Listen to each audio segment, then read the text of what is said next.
I know you love earning travel rewards and cash back, and that's why you're going to love Rakuten. With Rakuten, you can earn cash back on everything you need to book your dream trip, hotels, flights, rental cars, experiences, and more, while still booking through your favorite travel sites. And don't worry, cash back can be earned on top of earning the credit card points and the hotel and airline loyalty points that matter most to you, depending on how you make your booking. Plus, with Rakuten, you can also earn cash back on groceries and other purchases like electronics, pet supplies, and more. And the best part, you can join today for free and start earning cash back on top of your travel rewards. Go to Rakuten.com or get the app. That's Rakuten, Rakuten. Rakuten, the most rewarding way to shop. If you are going to grow a business of any kind, like you need to have some way that people discover you. I work with a lot of people who teach or coach or consult or things like that. And so they have some kind of expertise and they're helping other people do that thing or learn to do that thing. One of the tensions is that people often feel like, well, do I give away all my content in or like all my ideas and my information in my content, or doesn't that like cannibalize my course sales or my client sales? And I think that actually, yes, I think a lot of times people will give you this advice of like, oh, no, like there's always people will pay to have it in, whatever, the full version of it, the complete version of it in the right order. And like, I think that is true to some extent, but I also think just teaching on your podcast or your Instagram feed or your newsletter, I think that does make it harder to convert people into clients. That is today's guest, Jeremy Enns. He is the guy I go to for podcasting advice, for brainstorming, and there's a reason he's helped clients generate millions of dollars. He has a very high-level view of what is working for location-independent businesses in terms of content creation. What are the things that are organically going to bring in the right paying customers? And I think this is relevant even if you don't have a business, because we talk about a ton of different things in this conversation. Of course, content-wise, you're going to hear the difference between content creators and business owners who create content, why it's important to understand which you are, the smartest way to create content, some advice for people that feel like they need to create a certain type of content to get in front of their audience, but really don't like that thing, whether that's making videos, writing, podcasting, or something else, which are all mediums that come up today. An awesome rule of thumb for how to create content, how to find your voice. This is where we get into some of the advice that can really apply to anybody. And Jeremy has done all this as a nomad. He's been slow traveling for over the last 8 years. So you're going to get this advice from somebody who's been living the travel lifestyle.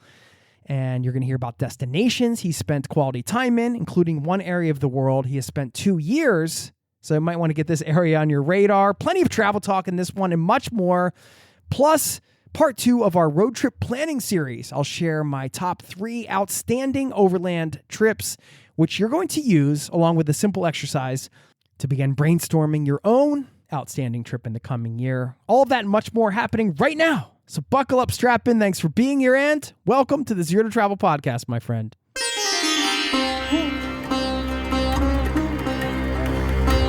You're listening to the Zero to Travel podcast, where we explore exciting travel-based work, lifestyle, and business opportunities, helping you to achieve your wildest travel dreams. And now your host, world wanderer and travel junkie, Jason Moore. Hey there, it's Jason here with ZeroToTravel.com. Welcome to the show. Thanks for hanging out, letting me bring a little travel into your ears today. This is the show to help you travel the world on your terms, to fill your life with as much travel as you desire, no matter what your situation or experience. And these location-independent business trends today, probably more geared towards the solopreneur type, somebody that's building what we might call a lifestyle business that can help you sustain your travels that you can do on the road. And whether this would be your first business, a pivot in an existing business, your next business or product or service, maybe you're somebody who's just looking to find their voice and express themselves. I think there is a lot going on in this conversation that will help you out. And as I mentioned at the top, Jeremy really knows what he's talking about. He's a guy that I call for advice. And you can check out his work over at podcastmarketingacademy.com. If you're getting into podcasting, really encourage you to sign up for his podcast newsletter. And he has a website over at counterweightcreative.co, as well as jeremyenns.com for various links. And that's ENNS for his last name. We're going to get into it right now. And don't forget, we got that road trip mini-series segment coming your way. And I'll leave you with a quote as well. Thanks for listening. And I'll see you on the other side, my friend. Cheers.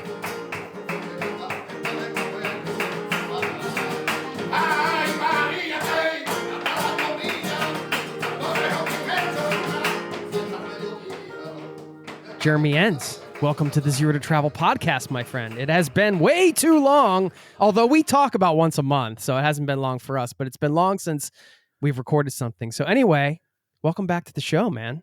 Yeah, thanks so much for having me. I think I was just having a flashback. I think the last time that I was on was with my now wife, Kelly, then partner.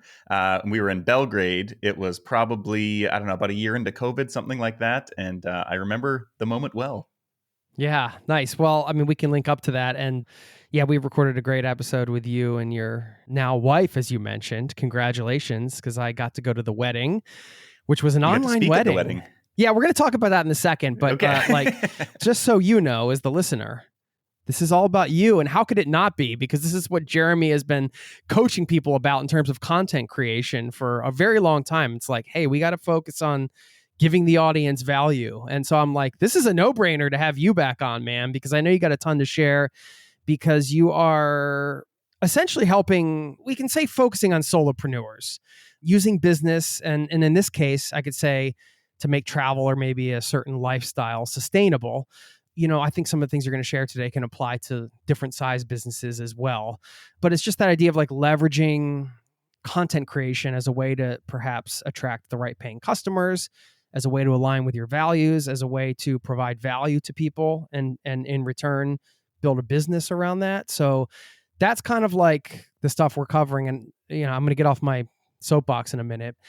I always love to have people on that have like a meta perspective of the landscape. And because you are training people around this stuff with the Podcast Marketing Academy, and I don't want people to get turned off by that, because like, although you focus on podcasts, really at the core of it is like, it's using the podcast to help build the business. So there's a lot around this. You can clarify everything I'm saying, but is that pretty much kind of like what we're going to cover today in terms of trends for 2025 to help people stay ahead of sort of like those location independent business trends, solopreneur trends, to help them build their first or grow their business in 2025?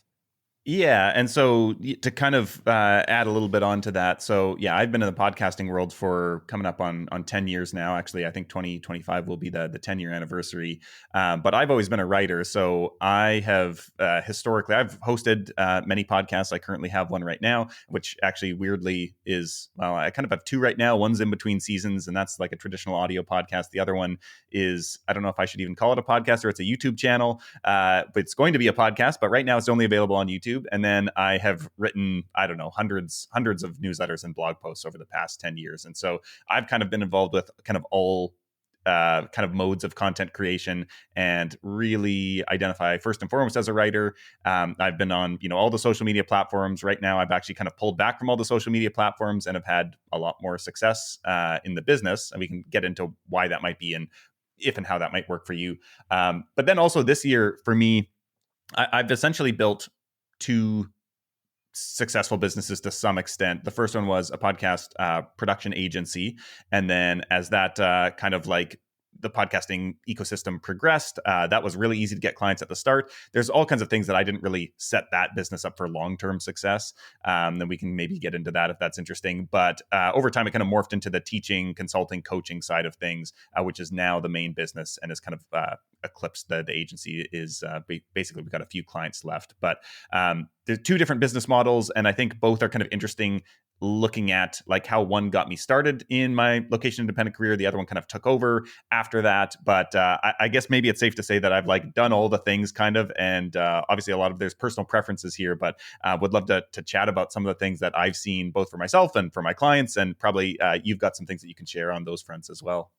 Yeah, that's great. Thanks for the overview. Yeah, because you had this productized service, you could call it, with the podcast production agency. Like you said, you now have the teaching, consulting, coaching thing, and then you've covered a wide variety of content creation methods is the wrong word, methods, but yeah, like the platforms, I guess, and high quality stuff. Like if you want a great newsletter about podcasting, the Scrappy Podcasting newsletter, we can link up to it. I mean, I basically read I'm a professional podcaster. I'm like, I can say that. I'm one of the lucky few. And I read 2 newsletters regularly, and it's yours and Pod News. They're the best ones out there. So I just wanted to give you props for that and say thanks for the work over there. Yeah, I think this is going to be valuable in terms of at this point, it does feel like every business has to be creating some type of content in some ways, for better or worse, right? Like, not, that doesn't mean everybody's a quote unquote influencer or like a professional content creator, whatever you want to call it. You have to get in front of people. And it seems that although there are businesses out there that don't do that, you can think about many mega successful businesses, I'm sure, that just operate behind closed doors. But there are a lot of businesses that need to attract customers through these platforms. So I'm excited to dig into this. But dude, first I have to say congratulations on the wedding. I wanted to just talk about it because I was there. I was honored. You asked me to speak a little bit, which was super nice to be a part of the ceremony. And it was online. And I was thinking I was easily going to get into the talk, but I was like, are we going to be engaged in the wedding? Like, am I going to be emotional? Like, it's online. That's totally different. I've never been to an online wedding, but I bawled the whole time. It was like the most emotional wedding I've been to, and I have no idea why. I'm like, why am I crying? So anyway, kudos. Well done. How does it feel to be a married man? To be honest, like everybody always tells you it's going to feel different. I feel no different whatsoever. So I'm maybe the outlier here, but yeah, I feel like Kelly and I, we met through the Location Indie community many years ago, and we then knew each other for a couple of years, had worked together a couple times, and then we ultimately met up in person maybe 2 years into once we knew each other, and then have been together ever since. And yeah, we just always had a lot of fun together. And at some point it became clear, like, okay, whether or not we were getting married or not, like, we were definitely going to be together for, the long term. And so it just kind of felt like it was already a foregone conclusion. And this was the kind of formality of it. 2 amazing individuals, I will say, 2 close friends. And I don't want to pass over the lifestyle piece because obviously this is a travel podcast and we're going to talk about these sort of solopreneur focused business trends. But you guys have been nomadic for many years and you've been traveling around doing this. So can you just give everybody an overview of, you mentioned all the businesses and the things you're involved with, but you're not doing this from your, home office in your hometown. You've been doing this from all over the world. Yeah. Just share a little bit about the journey, the nomad journey, how it's been for you, kind of where you're at with that right now. Yeah. So I guess I left. So I was living in Vancouver, Canada. And when I kind of got into this whole world, I had taken it's actually the 10-year anniversary as we're recording this of the first big trip that I did. And so a friend of mine, we saved up for like 2 years, something like that. And we probably didn't need to save up that much for this trip. But essentially we went on a 4-month cycle tour through Europe. And so we did 2 weeks in Iceland, and then we flew to Oslo. I don't know if we wouldn't have known each other. You might not have been there actually yet either, but we flew to Oslo and then we cycled to Croatia. And then after that, I'd met a woman who I was dating at the time, kind of right before that trip, just like worst possible timing. And then, so we cut the cycle trip was initially going to be a year-long trip. I'm curious if we would have made it that far. I think we had thoughts of like doing the full round the world cycle tour. That didn't end up happening. But then after this tour ended, I went and flew to Southeast Asia, met up with her, and we traveled for another kind of 4 or 5 months. So that was 2014, and so kind of took a year and off and traveled, and kind of came back from that and was like, oh, how do I do that more? How do I do that all the time?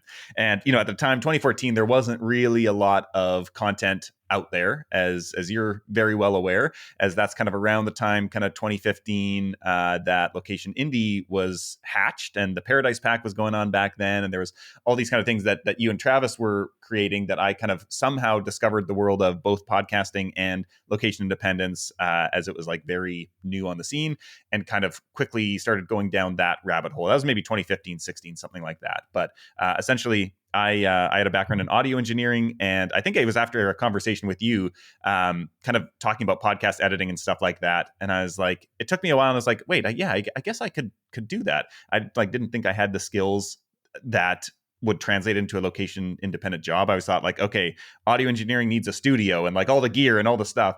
And at some point my perspective shifted and I was like, oh wait, I can do this. And pretty quickly I got a bunch of clients, enough to kind of equal my day job. And within kind of 6 months, really, I had enough to go start traveling full time. So that was fall of 2016, I believe. And essentially now it's been 8 years, and we've kind of been all over the place. First couple of years on my own, then 6 years or so with Kelly. And now we've actually just 2 weeks ago, I got my residency card for Spain in Barcelona. So we've been here about a year, kind of navigating the bureaucracy, not quite sure that we would be able to get through and be settled. But now it seems like it's official. So we're going to be here for the at least medium future. Okay, yeah. So after 8 years, basically, of being nomadic, you are settling down in another country, basically, and living abroad, which is super exciting for you guys. And I can't wait to come visit you there, by the way. I think also you've been doing it pretty slowly in terms of slow travel, kind of, setting up, making it sustainable, staying in apartments and places for months on end, which, after 8 years on the road, I can imagine that's kind of a necessity. But I just love that we're talking about this completely other topic here today. And like, oh, by the way, like Jeremy went on cycled from Oslo to Croatia and he was a nomad for 8 years. It's just like, we'll get back to the interview in just a moment. I know you love earning travel rewards and cash back, and that's why you're going to love Rakuten. With Rakuten, you can earn cash back on everything you need to book your dream trip, hotels, flights, rental cars, experiences, and more, while still booking through your favorite travel sites. And don't worry, cash back can be earned on top of earning the credit card points and the hotel and airline loyalty points that matter most to you, depending on how you make your booking. Plus, with Rakuten, you can also earn cash back on groceries and other purchases like electronics, pet supplies, and more. And the best part, you can join today for free and start earning cash back on top of your travel rewards. Go to Rakuten.com or get the app. That's Rakuten, Rakuten. Rakuten, the most rewarding way to shop. Now, back to the show. Let's circle back on the nomad journey because I want to hear 3 or 4 of your sort of like favorite places that you've spent time, places that you might recommend people spend time. And I'm sure that might tie in with some of the business stuff because when you're traveling and running a business like that, you can't help but, kind of like some of these things are intertwined. But let's dig into the sort of these trends. I don't know if you want to call this like a snappy thing, like, X amount of trends for solopreneurs or whatever, or we could just kind of dive in and just start kind of having a conversation around this because we want to look at the things that are more specific to the coming year and what, in your opinion, might be different or start, maybe the tide's turning or there's some kind of new way to approach these things that you're just starting to see people that are successful doing, but not enough people are doing. Maybe that's a good way to kind of approach it. Yeah, I think so. The first thing I want to circle back to something that you kind of briefly mentioned a little bit earlier, where talking about like, not everybody's an influencer or a professional content creator. Some people, you do aspire to that. And I suppose the terminology wasn't really around probably back when I started traveling, but like I wanted to be a travel photographer. And so I didn't really know what that meant, but I wanted to take photos. I wanted to travel. That was the thing that I wanted to do. And I wanted to somehow get paid for that. And so I think now that would be some kind of content creator, even though that wasn't really a thing at the time. And, I did some YouTube vlogging at the time. I did writing about photography. So there was this kind of like blogger, content creator type of thing that I was looking to do.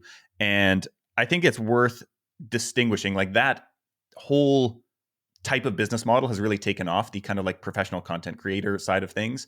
And I think it's worth distinguishing the difference between content created to be a content creator or influencer, whatever term you prefer, and content that is content marketing for your business. And I think that a lot of people, because there's been so much hype around like being a content creator, that's how people think they need to create content, but they're actually two very different strategies. And so one of the things that I'm seeing with a lot of clients where when you have like, let's say like an online course or a service you provide or something like that, service may be a little bit different, but like an online course in particular, I work with a lot of people who teach or coach or consult or things like that. And so they have some kind of expertise and they're helping other people do that thing or learn to do that thing.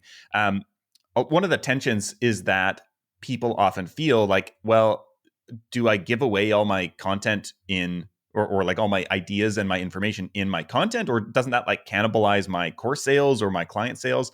And I think that actually, yes, I think a lot of times people will give you this advice of like, oh, no, like there's always people will pay to have it in, whatever, the full version of it, the complete version of it in the right order. And like, I think that is true to some extent, but I also think just teaching on your podcast or your Instagram feed or your newsletter, I think that does make it harder to convert people into clients. And so I think like one of the things that you have to kind of think about when it comes to content creation is if you are a content creator, you have a very different business model, which is dependent on you getting as many views and as many followers as possible. You're not trying to like hold anything back. And so you're just trying to get as big an audience as possible. And so you are incentivized to give away the farm, to give away as much information, all the information that everyone else might hold back and keep behind paid kind of closed doors. A content creator is like, no, I win if I make this all free, because then I get the eyeballs and people get something that maybe somebody else is charging them $1,000 for. I'm going to give it away for free. And so people are going to view my content. And so then I get the advertising or the sponsored dollars or things like that. And so for a content creator, you actually want to give away as much as possible and, make the best quality content possible, the highest resolution, the most information that you can, or whatever. It doesn't necessarily need to be information, but like give away the most value possible. Whereas if you're a business owner, especially one who is teaching other people how to do something, it actually does not behoove you to give away all the information because now you have nothing left to sell. And so I think that understanding which camp you fall into is a really important first step to say, if I'm doing content marketing for my business, I need to take a different content strategy than somebody who is looking to just get maximum number of eyeballs. And I would say like the business owner actually has a higher earning potential in most cases, depending on what your product is, but it's going to be a different content strategy. And so typically like where I would kind of draw the line here, or how I'm thinking about this right now, which seems to be, I'm starting to see a little bit of this. We're getting into trends, and I kind of have actually stumbled into this a bit myself, is if you are a business owner, I think a really smart way to create content is not to teach directly, but to just give examples. And so what you're looking to do is demonstrate your kind of core concepts without actually teaching in a structured way of like, here's this concept, here's how to apply it. It's more like taking something out in the wild and kind of diagnosing it or assessing it or analyzing it and saying, oh, see, here's why this thing works. Isn't this a cool idea here? And it's like proof that of your kind of methodology. And so an example for me is I have a co-host, Justin, and we do on our YouTube-based podcast where we basically do these podcast roasts. And so our listeners submit their shows. And then the idea is like we do zero research. We kind of open it up and kind of go through the experience of a potential first listener. And so we open up the show kind of sight unseen and we're like, okay, here's our first impressions. Here's what this cover art makes me think. The title's confusing. The description, I don't really get what this is about. Like, oh, these are, and there's good and bad. And so there's things that's like, oh, I really like what they're doing here, but this is losing me. And so this is an example, like going through each show, every episode, it is not direct teaching, but it actually gives us a chance to talk about bigger concepts, but just in little snippets here and there. And like, this is still super valuable content. And it's actually very, I would say kind of like complementary to more direct teaching kind of content, where a lot of times one of the challenges with direct kind of teaching is that people don't understand how to apply it. And so our show is a natural complement to other content that might be like, okay, here's this idea of like how to develop a show premise or show concept. And we can run through that. And that's something, that I teach and work with people to do. But it's interesting that like many of my clients watch the roast and they're like, oh, I finally got how that makes sense. Now that I watched through 15 different examples, and now I've kind of triangulated how this thing works. And so I think understanding, that's one way to do it. You see all kinds of, when you start looking for it, of like more business oriented content where it's like there's a business behind it. A lot of times it works a lot better when it's not direct teaching, but it's like, here's a person who exemplifies the things that we do teach, or it's we're kind of diagnosing or assessing something and giving our thoughts on it. And so these are all some kind of starting points of how to think about just the first step. Decide like which camp do you fall into, what is your business model, and what do you need? Do you need maximum views, or do you need a targeted amount of views who are then going to work their way through your kind of sales system? Okay, cool. That makes a lot of sense. So from a sort of forward-thinking perspective in the coming year, basically you're telling people that they need to be more strategic about like really choosing a side or a camp, as you said in your words, and going kind of all in with the strategies that camp kind of comes with, I guess. I mean, when I read your newsletter and also I know you and I see your content and I follow your work, but I know you personally. I know you're passionate about podcasting, and I'm just bringing this up because this doesn't fall into the trends discussion, but it falls into like should I just be creating content? Like when you say as a business marketing arm, let's say, it sounds very like for some people it might be kind of a drag, like, oh, I feel like I have to get on the content bandwagon because it's just something you have to do, but they don't want to do it at all, or their heart's not into it, or they're just not excited about creating content in that way. What advice do you have for those people? Yeah. So I think that this again comes back to a little bit of like what your goals are. Like, I think if you don't want to be a content creator, that's not your business. You're not just trying to get as big an audience as possible, that the pressure is actually much lower.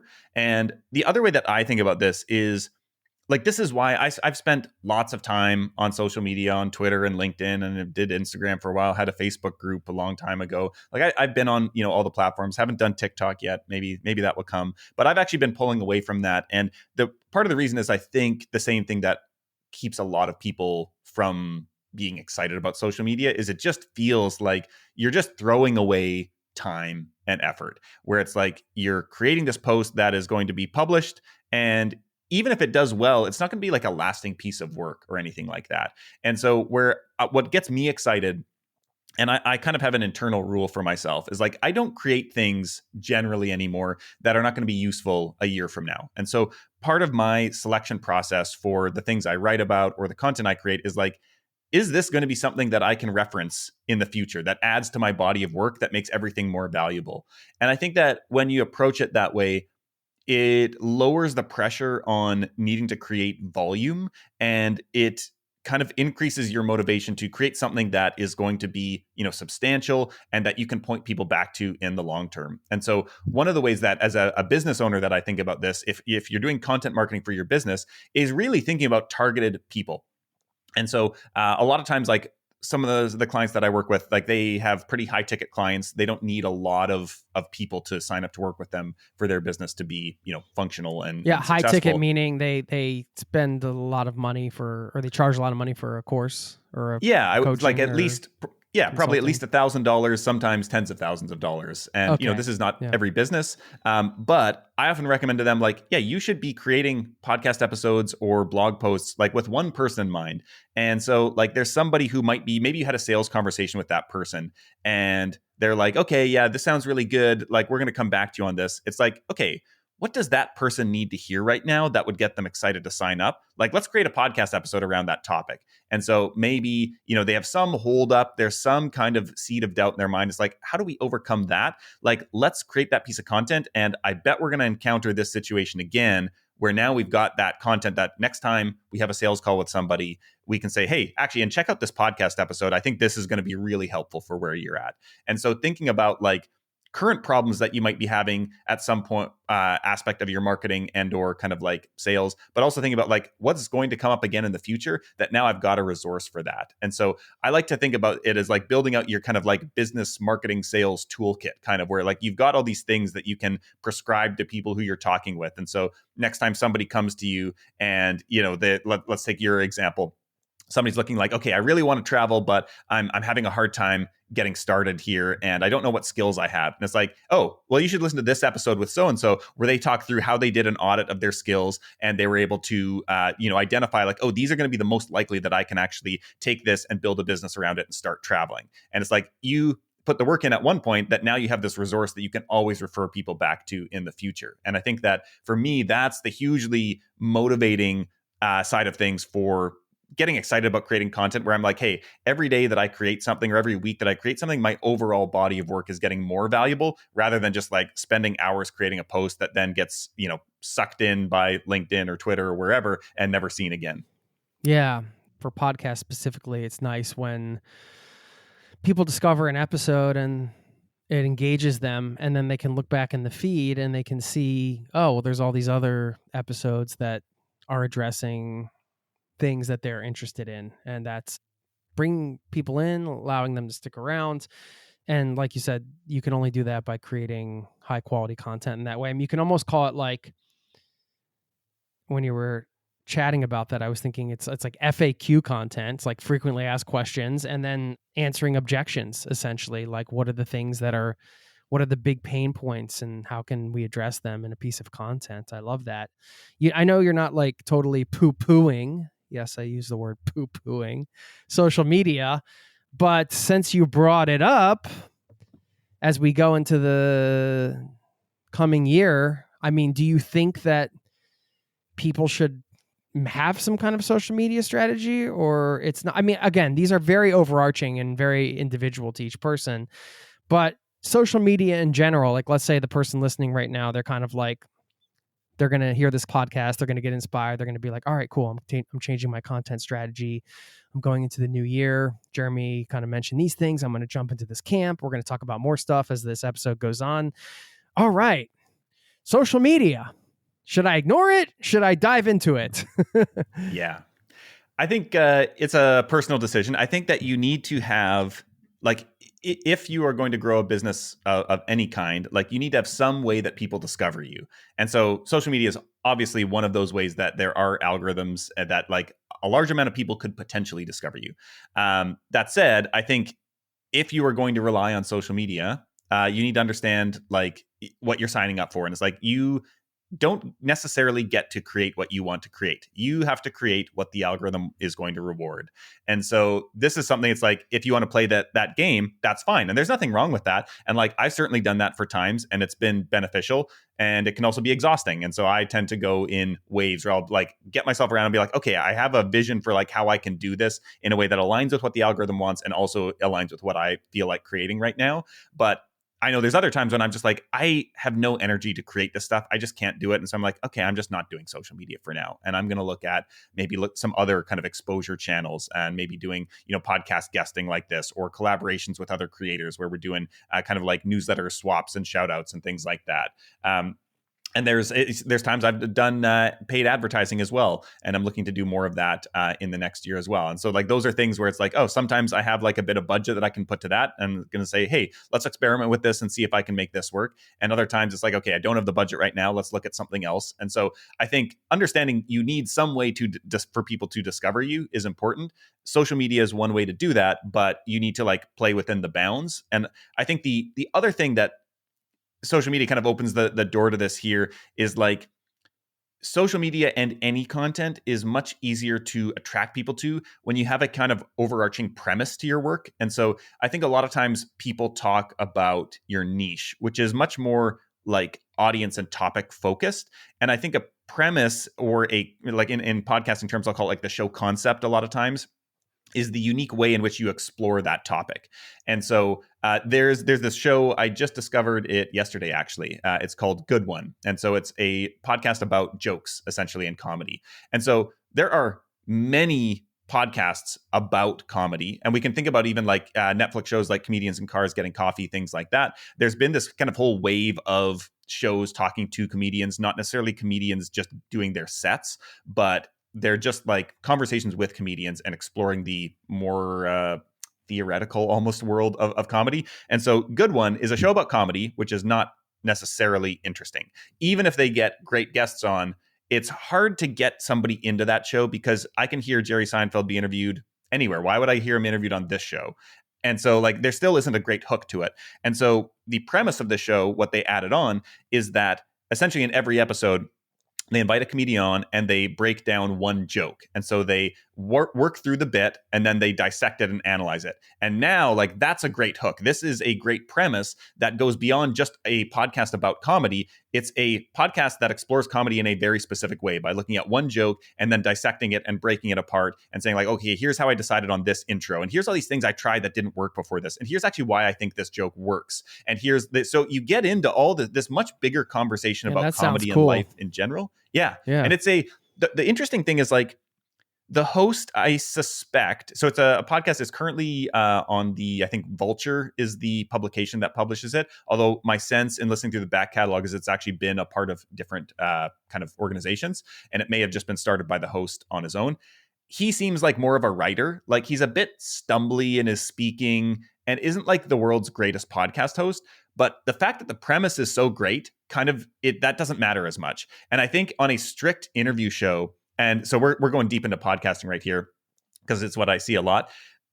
Interview shows are the most common kind of show that people start, but they're the hardest to do well because people have no reason to come to hear your opinions on the topic. And so unless you're famous already. And so it's like, everybody wants to hear from Conan. We want to hear Conan interview somebody because we know Conan. We've heard him interview people before, but somebody off the street who has no reputation as a great interviewer or thinker or anything, we don't really care about that interview show, even if the guests are great, because we can hear great guests anywhere. And if the guests are average everyday people, then we're like, well, I don't know the host, I don't know the guest, like, what am I coming here for?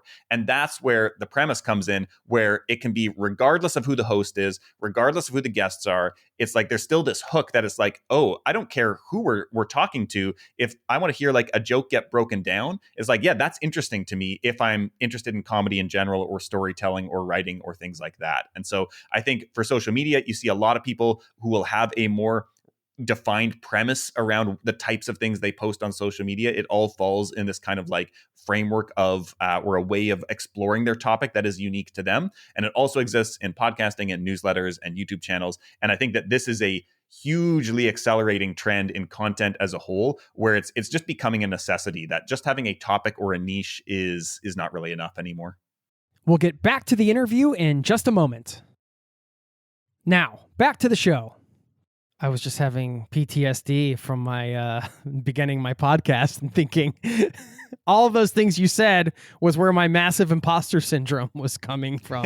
When I started this, like, why would I'm not some TV personality who's interviewed people and, all these questions. And those can be things that prevent you. And I'm pulling this up because that was, a part of my own personal journey that I had to overcome in terms of like, because there is something to just doing it anyway, but you said that can be overcome with the premise and sort of the hook and the value you're providing.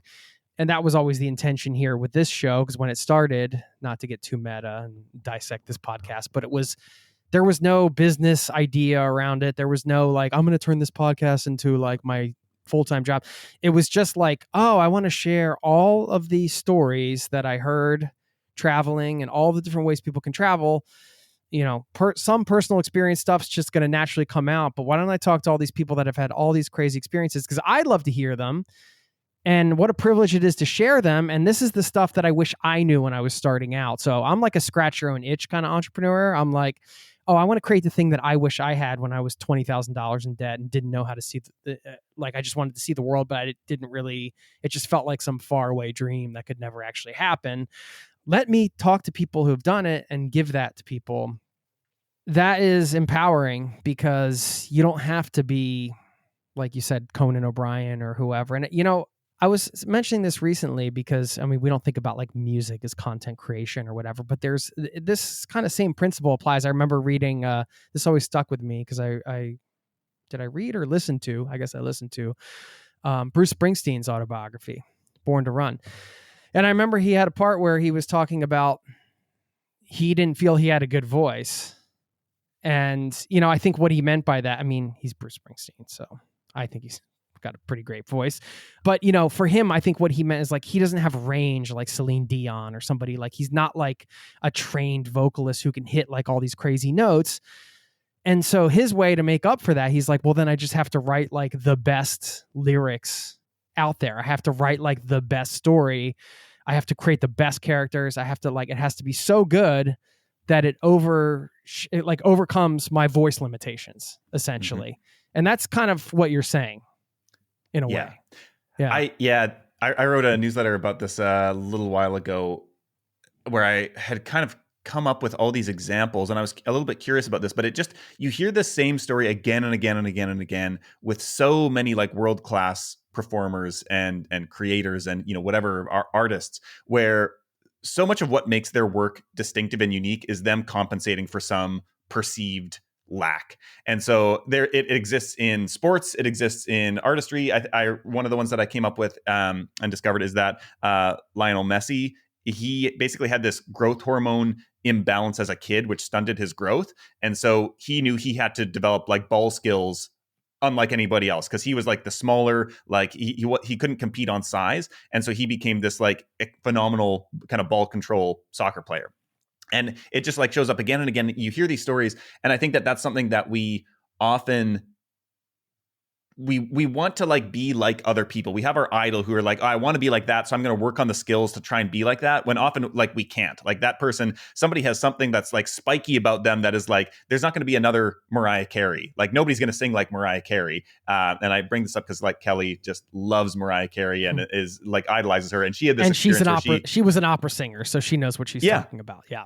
And she realized at some point, like, I will never be like that. And so there's these other things where it's like sometimes when we try to chase that thing of the people we want to be like, we actually limit our own growth. And I think there's something, worth aspiring towards being like somebody else and like following them as an example. But I think at some point you have to realize like, well, I can't be the next them. And like, that wouldn't even be interesting, because if that's what I'm trying to do, people would just like, if I want Mariah Carey like music, I'm just going to listen to Mariah Carey. I'm not going to go for like the cover band who's like singing Mariah Carey covers.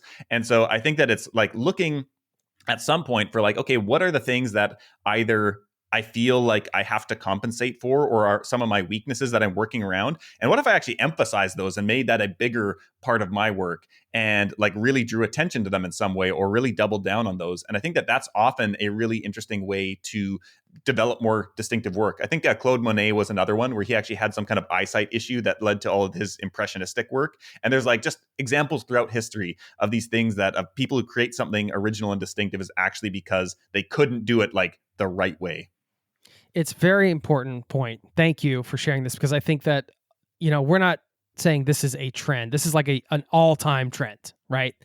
Like embracing your limitations and kind of that idea of just being okay with working with what you have right now in the moment. That's all any of us can do. And this is something I wanted to bring up because I wanted to get your advice on the process of finding your voice. And by that, podcasting, it's your actual voice in many ways. It's also the voice of the show in any type of content creation or whatever you're putting out there, newsletter, whatever. You can emulate certain people. You can like use that for inspiration, but ultimately you're going to kind of settle into finding your voice. And this kind of ties in with all of that, I think, because if you're going into the next year and you're thinking, some of this stuff we're talking about is stuff that you're going to be implementing or you're implementing now, and you maybe want to change or tweak. It's just another kind of consideration of how you put yourself out there. Like, is this, for me, it has to just feel, I think with podcasting, there's an advantage because you can't really hide who you are necessarily behind hours and hours of audio and conversations and everything. And you shouldn't hide who you are. I think that's a part of the authenticity. And maybe that's a word that we should talk about. Is that a buzzword? Is that like an overused word, along those lines? And with the idea of sort of finding your voice, what advice do you have for people for that whole process from a mindset perspective, and even any practical stuff you have to share? Yeah. So there's a couple things that I would say related to that. I think the first is that you should expect that it will take a long time. Like, I think we have unrealistic expectations around like finding your voice. Like, I feel, so back in 2020, this is basically the thing that total kind of turning point in my life and business was when I started writing every day. So January 1st, 2020, I inspired mainly by Seth Godin, but also by many other people. I'd heard probably a dozen people at that point just say that writing every day was this transformative thing that totally changed their life. And I was like, okay, I've heard enough people say this. I've never heard anybody say the opposite. So let's give it a go. And so I committed 1 hour every morning. First thing I did, I wrote and I published. And so it wasn't just writing every day, it was actually publishing something every day. And I set myself a hard hour limit, and nobody read anything. Basically, I published on Medium. There was a couple posts that got like a couple hundred views. Most of them got 2 or 3. And so I did that for like 6 months, and basically like no audience, but it developed a huge amount of confidence in. So I was already like working as a kind of podcast consultant and producer at that point, but I always had this kind of fear around, a client getting on a call. And I always kind of put my clients on a pedestal, thinking like they were way smarter than me because they had all these much bigger businesses and they knew what they were doing and I didn't. And I was always worried that I was going to get caught. And I'd been doing this for like 4 or 5 years already at this point, this business. And I was just like waiting for the day where they would ask a question on a consulting call and I'd be like, I don't know, even though that had never happened yet in all this time, but I was worried about it. And then basically through, 6 months, hundreds of blog posts of writing, I basically realized like, oh, I don't have all the answers, but like my thinking has become very structured where any question came up and be like, oh yeah, I've written about that. I know how to like articulate this and go through this. And so part of it was like, that was a big turning point for me in terms of my confidence as a like business owner and creator and marketer, but and as a person as well. But also like my voice emerged over that time slowly. And so that's like hundreds of posts at this point. And so now I've been writing, what are we in 2024 now? So mostly every day for coming up on 5 years. And I would say that it was like 2 years into that where I was like, oh, I like things are really clicking. And so I think it's I don't want to say that it's not like you need to dig through all that kind of like initial stuff to find your voice. And it's not like any of that early stuff is not worth it. Like I think sometimes it's like, well, we just want to skip to the point where we have our voice, and it's like, do we have to put up with 2 years of like stuff that's basically just like wasted time? And it's like, no, a lot of that stuff, I didn't feel like I had my voice, but it was actually working for my business in many other ways. Like I basically wrote out my whole original course curriculum through that daily writing practice, which then became a course, which now became a full business. And so I look back on it, I'm like, that's not really my voice now, but it was still worthwhile and effective. And it helped me. It help grow my audience over time. It was useful. Yeah. It just didn't feel like, now I feel like I'm like, oh, I now have a distinctive voice that people comment on and they reference and they notice, but like I could still create useful content outside of that. But it's like now everything works much better. And now I know like, what is a essay of mine? And sometimes I'll like look back at old newsletters. Somebody will email me about something that they read on the blog or whatever, and I'll like reread it and I'll be like, wow, that was a great ending. Like I just nailed that ending line. And it feels like, I'm like, yeah, that was one of mine. And I think that that is something that comes with time. But also the other thing that I've noticed, and I heard this quote about finding your voice that is the most true thing I feel like that I've heard, which was that basically the quote was something like, it's not, the thing about finding your voice is that it's not about finding it, it's about releasing the handbrake. And I was like, that actually feels right, because I think we often create in a way that we think we're supposed to, when really it's like, it's often we're censoring ourselves in some way, and not censoring in a content perspective. I mean, sometimes we are, but also in a like emotionality perspective or a personality perspective. And one of the things that like I now do whenever I am really, and I'll give you a couple of practical things when it comes to finding your voice. The first is that I have assembled like a list of people whose voice I like and who are my influences. And so I just like have that list it's online in my kind of personal Notion document where I can like go and look. I'm like, okay, these are the people who I just like love their voice. And so if I want to feel inspired or whatever, or if I just think about like a topic at this point, I don't really need to think actively about it. But when I was really more working on that side of things, I would read a lot of their work and I would just be like, oh yeah, I wish I could sound like this, or and I like these aspects of this. And I would actually write down, it's like, okay, what do I like about Seth Godin? I like his brevity. I like the way he uses stories and can kind of give you this aha moment that you didn't see coming. There's another brand that I like called the Do Lectures, the writer or the founder and writer David Hyatt. I love his copywriting, sales, email copywriting. And so I would like break down, like, what do I like about it? Why does it work on me? And how can I incorporate that? And there's all these things. It's like you study the people that you like and you're like, oh, this is what I like. And you start to uncover these elements that you're like, oh, these things, if I really resonate with them, probably those are already a part of me. Those things are speaking to some part of me that I should bring out and emphasize. And maybe I don't have the muscle to know how to do that yet because I've never thought about it. But like one of the things with the Do Lectures, there's two companies that David Hyatt runs. The Do Lectures is kind of like an online education and conference company. And then he also runs another company called Hyatt Denim, which is a jeans company. They're both based in tiny town in West Wales. He lives out on this farm in like, the rural Wales near the coast. And they have a huge, in both brands, there's a huge sense of place, which shouldn't really matter per se for companies that have global audiences. But I like that he comments on like the weather, like, rainy day today in West Wales, like it just in like the sign off or something like that.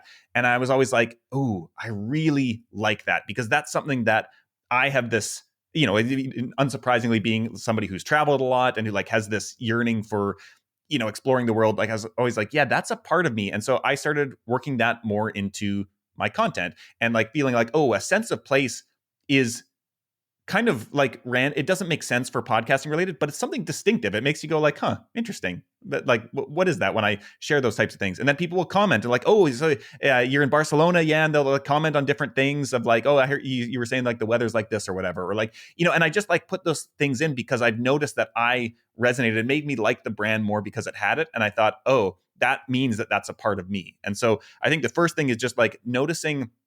I always think about this of like, we're talking about finding your voice, but I think there's this idea of finding yourself. And I think that there's this really interesting angle of that's something I found is like when I visit certain places, and this is, I think, this is a great audience for this with travelers. There's some places that I think everybody's experienced this who is a traveler where it feels like home somehow. There's something that you feel just like the strong resonance of like, oh, this feels like a part of me in some way. And I think that it's worth noting those things. I always think about that as like, that's what it means to find yourself is you have this experience with some piece of content or art or a place or whatever it is that resonates strongly with you. And thinking like, oh, what is it about that this thing that is like a part of me? And how do I bring that into my work? Even in a kind of abstract way. And so like another example is I always feel going back to like this is actually one of the strange things like about Wales and like the UK and Ireland. Like I've always felt a strong resonance with like the rocky kind of cliffs and coasts, specifically of that region.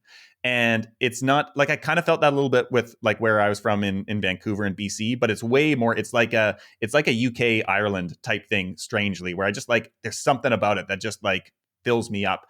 And so I started using like imagery a lot of times that was like, stock photos and stuff from Unsplash that it doesn't make any, there's no real connection to my podcasting work, but I was like, this is something that's a part of me. I'm going to incorporate this into some of my work. And so I think finding those things, using them as kind of beacons for like, oh, there's something here that is part of me and my voice, and bringing that and channeling that is a useful thing. And then on that note, the second thing is whenever I really we both have backgrounds in music.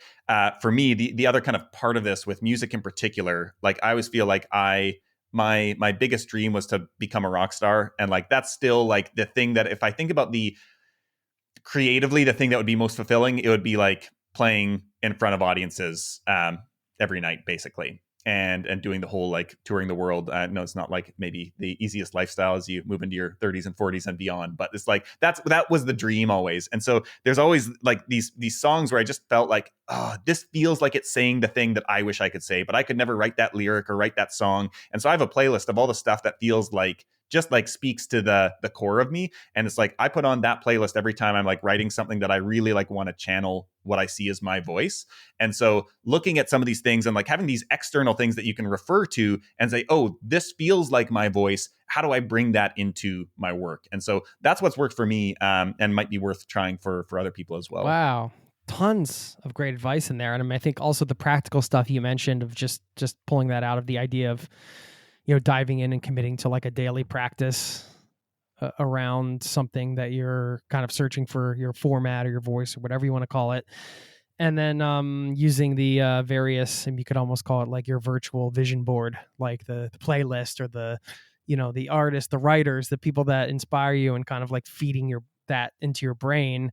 There's a lot of mindset stuff there and practical stuff. So I really appreciate you sharing that. By the way, will you share that playlist with me? I want to hear it. I want to get inside your brain musically. All right. Now we're going to take a quick break from the interview to talk road tripping.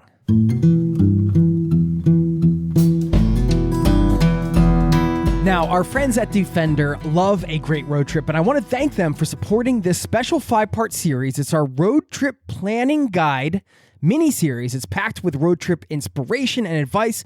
It's all going to lead up to the final segment in the series where you're going to plan an epic road trip of your own, so you have something locked in that you are excited about for the coming year. And keep an open mind, because you might even end up somewhere completely unexpected next year than what you're thinking now. Who knows? Anyway, this week, you're getting part 2 of this 5-part series, Dare to Dream. I'm going to share 3 outstanding overland road trips. We're going to highlight 3 amazing, iconic road trips to give you some trip inspiration.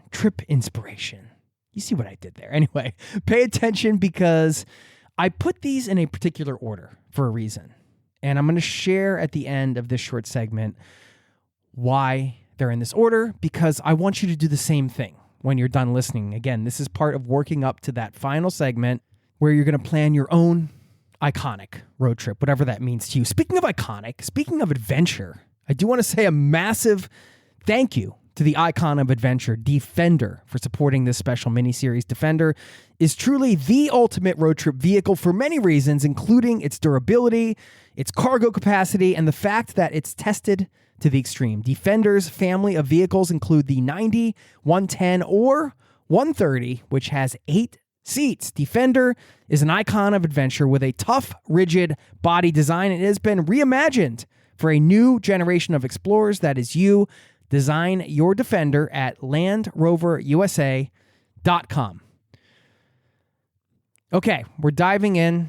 Dare to Dream. 3 outstanding overland trips. And I'm sharing these 3 with you today, again, in a particular order, which will all be clear in a minute. And I'm going to start with the first road trip. This is the world's longest drivable road, according to wikioverland.org.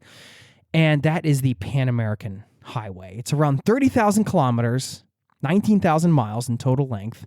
It runs from Prudhoe Bay, Alaska to Ushuaia, Argentina. Of course, there is a bit of an interruption there between Panama and Colombia. There's a 66-mile stretch known as the Darien Gap. You might have heard of it. You can ship your vehicle over that. And this is a trip I'd love to do someday. I mean, you're going to pass through some incredible places, starting in Alaska, running through Canada, down on the West Coast. You get to Central America. You're going to go through places like Mexico and Guatemala, El Salvador, Honduras, and on, hitting eventually South America, Colombia, Ecuador, Peru, Chile, Argentina. You can do side trips. I mean, endless adventures, endless things to see. And I mean, what an incredible, epic road trip. And I'm going to link up to this resource. It is wikioverland.org/pan_American_highway. And that gives you the breakdown on some of the logistics and all of those fun questions. And if you really want to dive in and think about doing this adventure one day in the future on your own, or with a friend, or with your partner, whoever, then you should definitely check out this resource to go a little deeper. This is the ultimate road trip through North and Central and South America. And I thought about putting in the ultimate road trip in Africa, Cape Town to Cairo. That is another iconic road trip, 6,200 miles, completely unpredictable journey. All these journeys are unpredictable, and that's what makes it such an adventure. That's what makes it fun. But I went with the Pan American Highway just because it's something that I've thought about for a long time. This is my own personal list. You're going to make yours next. But again, wanted to give you some inspiration, some advice, and get you excited about what you're going to be planning. Okay.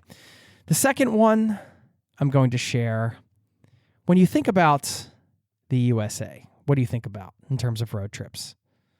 I think many people might go to arguably the most famous drive in America, Route 66, aka the Mother Road, aka Main Street of America. It was popularized by the US 66 Highway Association, actually, which marketed it as, quote, the shortest, best, and most scenic route from Chicago to Los Angeles for a total of 2,448 miles. It actually ends in Santa Monica, and it was further popularized by American pop culture. When people think about road trips in America, Route 66 is probably the first one that comes to mind. And you could do a small part of it even, or you could do the whole thing. I loved my time out west on Route 66. I mean, the scenery, the small towns, you got the mom and pop shops, plenty of things to see and do, including historic sites. According to NPS.gov, which is the National Park Service, quote, the National Register of Historic Places is the official list of the nation's historic places worthy of preservation. To date, more than 250 Route 66 buildings, districts, and road segments are listed on the National Register. So if you enjoy pit stops, this is loaded with them. And again, you can think about chunking this out or doing a small part. I would recommend somewhere out on the West Coast. Just so beautiful. But you could also do the whole thing. I mean, why not? Why not? Okay. The last one. Okay, I'm getting a little selfish here, but there's a reason for that.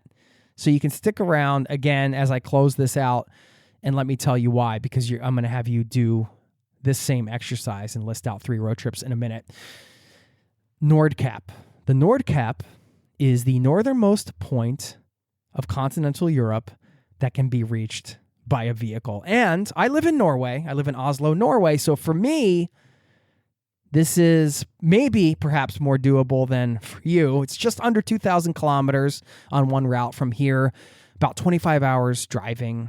Plenty of incredible nature and opportunities for getting out into nature along the way. You can sleep in charming towns, sleep in these colorful fishing villages. Of course, then you arrive at the Nordkap, and that's an experience in and of itself. If it's the winter, you can live your days without any sun. You can experience those polar nights and the northern lights, or the midnight sun in the summer where the sun never goes down. You got the wild cliffs and the oceans, the unforgettable hiking trails. I mean, I could go on, but I'm not going to, because the title of this segment was Dare to Dream. 3 incredible, outstanding overland trips. And now it's your turn to dare to dream. And what I did here for myself, and what I want you to do coming out of the segment, is make your own list and rank them. So the first one would be a huge travel dream, maybe your ultimate road dream trip, something that is perhaps super epic, whatever that means to you. And if you only had one road trip left, this might be the one to put on there. Okay. The second one can be a stretch goal road trip, something that you might be a little tough to pull off in the near future for whatever reason, but it could be possible if you prioritize it. And the third, something that's fairly easy and accessible that you could perhaps lock in for the coming year. Driving to the Nordkap isn't necessarily easy, but for me, being based in Norway, it is something I could do. It's accessible. And again, these are really massive trips, right? I mean, you don't have to have your list be, a 2,000 mile road trip, a 30,000 kilometer, 19,000 mile road trip, a 6,000 plus mile road trip. It can be smaller in scale. That's totally cool. But this is just getting you to grease the wheels of the actual dream turning to a reality. And this is why I said going into the segment, you might end up somewhere unexpected as we go along in the coming weeks and continue this road trip planning guide mini series. You're already off and running for your planning. Okay, there you go. Be on the lookout for the next bonus segment. And I want to share one last thank you to the icon of adventure, Defender, for helping me help you plan your next iconic adventure, for making this miniseries possible. Defender has been reimagined through thoroughly modern design, but one thing that hasn't changed is Defender's legendary capability, off-road and on. It's the ultimate vehicle for road tripping. You can explore the Defender 90, 110, and 130, which has 8 seats over at LandRoverUSA.com. Thanks for listening.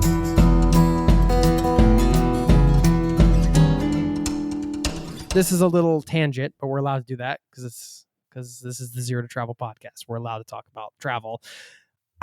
Of course. The other places that make you feel like home. You mentioned those places that make you feel like home, and UK, Ireland, so the Rocky Coast Cliff thing. You guys have been all over the place. Where else have you gotten that feeling? Yeah, I feel like that's really the strongest one. I remember the first time that I went to Seville in Spain, first trip to Spain. I think that was, yeah.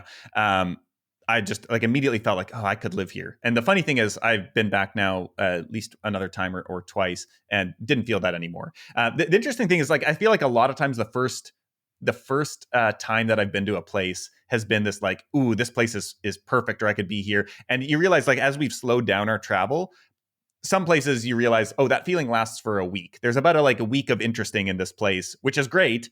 But if you stay there 6 months or 3 months or whatever, it becomes kind of boring. So that it has been an interesting lesson in going from spending 3 to 5 days in a place to spending 1 to 3 months in a place, sometimes longer. I would say, I mean, specifically within the UK, Edinburgh, we got locked down. We spent 6 months there in COVID, and just one of my favorite places in the world. I just love everything about it. And Scotland as a whole, but Edinburgh in particular. I also mentioned last time we were doing the podcast, Belgrade was a surprising one where I don't really know, like if somebody was asking like, why would I go to Belgrade? What would you do there? I would have zero answer. I was like, I don't know. Like, I know it's known for like clubbing and parties, which is not something that like I'm into at all. But like, I think that's what people go there for.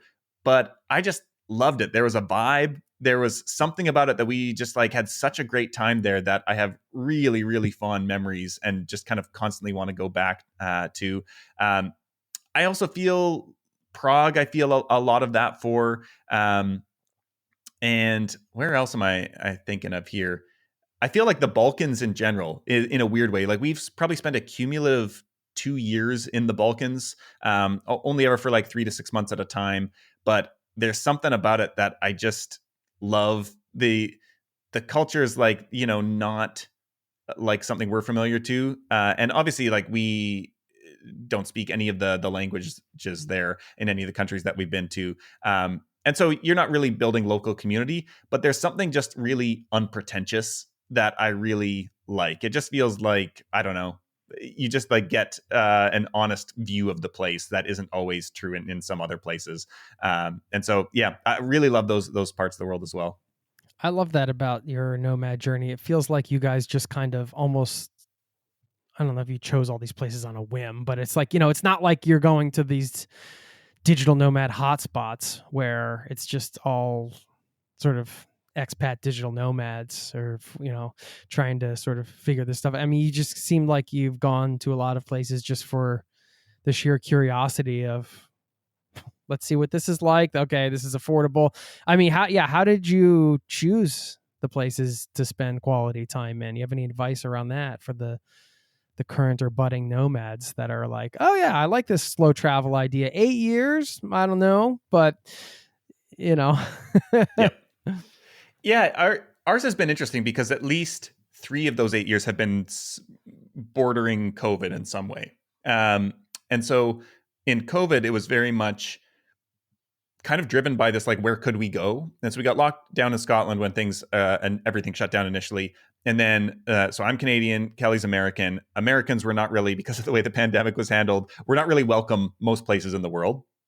And so it was kind of like, where can Kelly get into? And we kind of had a loophole because we weren't flying from the US. A lot of times that was what was restricted, is they weren't accepting flights from the US. But because we had not been in the US, we were able to get into Portugal was next. And so we were in Lisbon, and there was like no tourists there for 3 months, which was amazing. We've been back since, now that tourism's opened up again, and it's kind of just wild.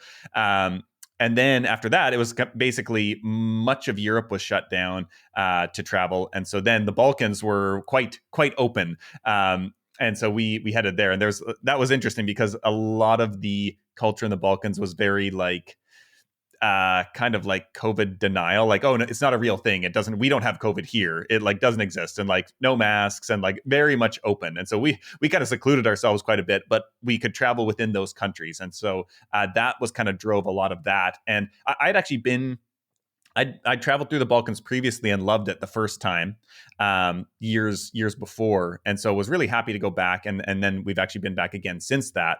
But that was kind of part of it, was just where could we go. And then earlier, it was always just kind of a like, what are we curious about right now? And there was some, especially in the earlier years, cost played a way bigger factor, and so we spent a bunch of time in Central and South America where it was more affordable than Europe. But I would say generally it was like sometimes there would be friends in a place. Sometimes there might have been like a conference or something we would go to and then stick around. But mostly it was just kind of like looking at the map and being like, okay, what are we curious about right now in terms of like timeline, like where we, maybe we have to be somewhere in a certain amount of time, like where do we go in between?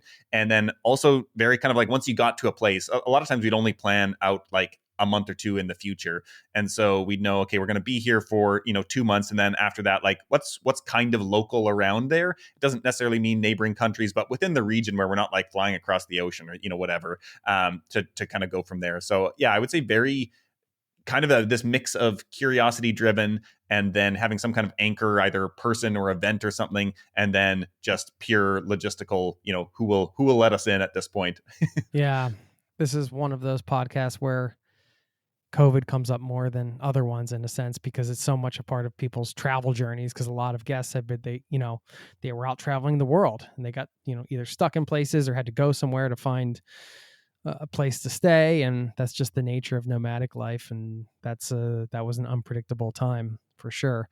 Why are you guys settling down in Spain? I don't mean like Spain specifically, but just were you burnt out, or did you just kind of get tired of schlepping your stuff around, or were just kind of ready to just chill out in one place?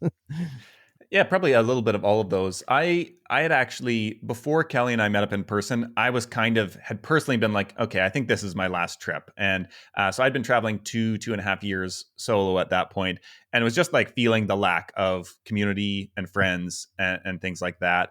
And then meeting up with Kelly, that kind of rejuvenated it, where it was a totally different experience when you're traveling with somebody who is also like, I traveled with friends at some points, but there was always, and she had done as well, and it was the same, we both had the same experience, where when you're traveling with friends who aren't working for themselves, there's kind of always this kind of like, when are you going to be done work today so we can go do this thing? It's like, I mean, I'm working a full day. Like right. I work for myself, but it's a job still. Like I still need to do all these things. And so that, it's not quite the same experience. Whereas then when you start traveling with somebody who, I mean, in our case, became a long-term, consistent, obviously like romantic relationship, but also just like if it was a friend, I think it would have been done the same thing for me, where it's like you have somebody who gets what you're doing, is not going to be asking, when are you done? It's more like, hey, when should we go get dinner tonight or whatever. But having that person who like understands your context and you're just like both doing the same thing, that kind of rejuvenated things. And so then we kept traveling for a long time. Then actually right before COVID, 2019 was going to be our last trip. And then we were going to settle in Canada after that. And then we ended up getting stuck in Europe for 2 years, basically. And over that time, we started thinking about, like, we were going to do either Canada or the US because, we're each from those countries. We thought, well, that's going to be easiest to get a visa. And then we actually started questioning during COVID, like, well, if one of us has to apply for residency, like, what might happen if we considered, like, what if we both said, like, okay, maybe we both go through the paperwork. And then we started looking at, like, okay, in Europe, like, what's possible. And there was a few countries at the time that did have visa options for nomads. I think Portugal had one, Croatia had one, and there was a couple others here and there. And so we started looking into that. And then we kind of started this like couple of years long of like scouting. So first we were going to move to Lisbon, or to Portugal, I should say. And so but Lisbon was kind of our first kind of thought where we'd go. And so we like went to Lisbon to kind of like scope it out post-COVID, see like, okay, what kind of neighborhood, if we were to go through the process. Then we were kind of like just not quite feeling it. And the next kind of stop was Berlin, where we were looking at a visa there. So we went there for a bit and like scoped that out. And then that wasn't going to work out for other kind of like job related reasons. And then Spain opened up their visa in the past kind of year and a half. And it was like, oh, that's interesting. And kind of, it was almost like the stars kind of aligned in a way where we were like, oh, we really feel a lot better about Spain than some of the other countries. We'd rather learn Spanish as a second language. The visa was like perfectly designed for us, which wasn't the case in Germany. There's obviously like probably everybody's heard about like some of the anti-tourism stuff in Barcelona in particular, where we are. But we were kind of concerned about that on Lisbon, where when we had been there, there was a tension that was palpable of like, it's such a small country and a small city that the influx of people is clearly disrupting things. And we were kind of like, Spain is a vastly bigger country geographically and population wise, that it feels like us moving there has less of an impact on local real estate and culture and all those things. And so we were kind of more felt better about it in general. And so it's kind of like all these things kind of just like lined up, and we were like, oh, this feels like a better solution. Yeah, great. I mean, of course, visas can drive a lot of these decisions. That's a practical thing. And I think it's, of course, another trend coming in, these digital nomad visas. And we have a whole episode on those that was published earlier this month. So people can check that out if they want to go deep into getting a jump on what types of visas to get in the coming year, some of the new ones. And there's some exciting stuff happening. If you're looking to live abroad or spend extended time abroad, there are a lot of options. Granted, that's like, if you have the right passport and all these sort of things, which is, got to acknowledge the privilege there. But, what about trends in remote work? Because you've been working remotely so long, I imagine you guys have been hitting up a lot of co-working spaces. You've been, I'm sure, around some other remote workers here and there. I don't know if you have anything to share. I know this wasn't really a part of the core topic, but it is a lifestyle component, right? Like when you're traveling, you're working remotely. Have you noticed anything like around that space, or like maybe co-working spaces themselves, like how they've changed? Anything to share around that? Yeah, we've been in and out of co-working spaces. I generally work from home now. And this is one of the challenges for me, was always like being in podcasting. When I've had podcasts, it's impossible to do at co-working spaces. Although now there are many more that are opening up. Like as podcasting has taken off, there are more like podcast recording booths and kind of like video production, like little mini studios that are available for rent. Sometimes those are in co-working spaces. Actually, my friend in London just told me that in there's the beer brand Brewdog, people might know, and that they, in their like one of their breweries, they have a podcast recording booth now in studio, which I was like, that's a interesting kind of little take. I like that.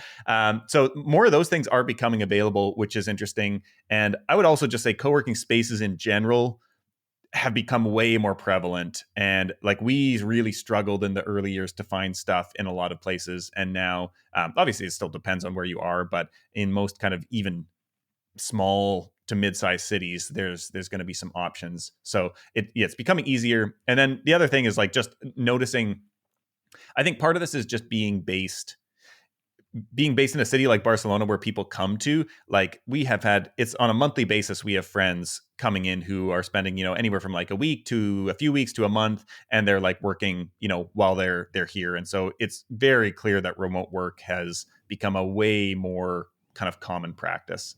Okay. What about trends in newsletters? I mean, I think a lot of people see success in Substack, or they see people being successful creating paid newsletters. There are obviously newsletters that are driven by the need to just kind of stay in touch and perhaps sell some things and make a living, which is part of business. You've written a lot of newsletters, as you mentioned. You have a successful one. How should people approach that platform, that content creation in 2025? Yeah, I think it's the same as going back to that idea with social media of having a premise for the newsletter. I think that makes it so much easier to like the hard thing about, there's potentially multiple hard things about newsletters, especially if you don't see yourself as a writer. Writing the newsletter can be hard. But I think that the hard part is getting people to subscribe to the newsletter in the first place. And, that's why a lot of times people have lead magnets and freebies and things like that to entice people to sign up.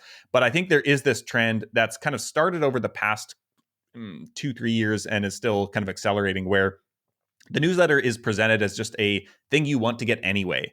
And so much like, we don't need a lead magnet to start listening to a podcast, because it's like, I want to listen to a podcast. And it's like, I can see the value in that from the outside. And so I think we should that's just clarify what a lead magnet is for people that don't know. Yeah. So essentially it would be like some kind of like free thing that you offer people in order to get them to sign up to your email list. And so maybe it's like a PDF, or maybe you have like some kind of like, you're going to get this like little 5-day email course or something like that on, how to find your first location independent job or something like that. And it's like, okay, I'll sign up with my email address, and then, I'm going to get this thing. And then I'm also going to get ongoing email communication from whoever created it. So, but with like, YouTube or podcasting, we don't need to entice people to consume that content in that way. But I think historically, email has been something that most of us feel like it's an annoyance. And I think that in the past few years, there's been this kind of either resurgence or kind of this new kind of trend of just valuable emails that are like useful content, interesting content, stuff that you would want to get. You don't need to be bribed in order to sign up for it. And so I think that is, still accelerating. And I think that, again, like having a premise to your newsletter makes it much easier to get people to sign up. And then the other thing that like I would say is, as newsletters have become more popular content, and the good thing is that there's lots of good newsletter content out there. There's also a lot of bad content. I think that actually the length, I think a lot of people I talk to feel like when they're writing a newsletter, it needs to be long, like it needs to be an essay. And I don't think this is true at all. Like one of my favorite newsletters is by a guy named Josh Spector. It's called The Daily Graph, which is, I always thought a bit of a too clever name. It's essentially like the daily paragraph is what he's going at here. It took me like a year to realize like, oh, that's what he's trying to say here. But it's basically like a 2-sentence every issue. I think he sends it out every day. It's just 2 sentences. And he's a really good copywriter. And so it's usually just a link to something interesting that he's found. And I open, not every single one, but probably like 3 out of 5 per week. And it's like, that can't take him that long. Like the work is finding the thing to share and then figuring out, how do I phrase this in two or 3 sentences that make somebody want to click. And I'm, not all of it's relevant to me, but I'm happy enough. Like it's kind of like, if we think about a spectrum of like, glad you opened the newsletter on one end to like disappointed you opened it and you regret opening it. It's like, all we need to do is be like 51%. I think about this as like the minimum viable value. If somebody opens up a newsletter and is like, their day is just a tiny, tiny, tiny bit better, then they're going to be glad, like, oh, this shifted their day in a tiny bit towards the positive. And so they're going to stay subscribed and keep opening it. And so it's like, we don't need to, I think, and this is true for most content or all content.